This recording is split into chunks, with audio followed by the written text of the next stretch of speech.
Samantala, target na makumpleto po ang konstruksyon ng bagong gusali sa Bayambang Polytechnic College sa darating po na November ng taong kasalukuyan na magbubukas ng mas malapit na akses sa edukasyon.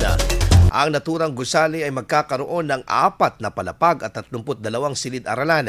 Inaasahan din na maaring pareho sa Pangasinan Polytechnic College o may iba pang karagdagang kurso ang bubuksan sa nasabing institusyon.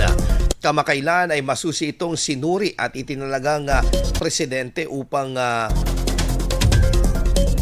tiyakin na naipatutupad ng maayos ang mga plano nasa takdang oras at sumusunod sa pamantayan ng proyekto. Ang nasabing target na buwan ay kasabay ng makasaysayang pagtatapos ng kauna-unahang batch ng mga mag-aaral na naturang kolehiyo na karamihan ay binubuo ng first generation learners.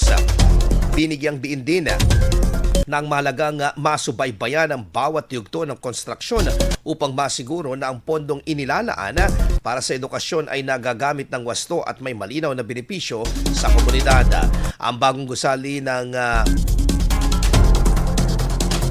Polytechnic College ay naglalayon na palakasin ang sektor ng edukasyon sa lalawigan sa pagbibigay ng mas malawak na oportunidad upang makapagtapos ng pag-aaral ang mas maraming Pangasinense. IFM News. IFM News. IFM News.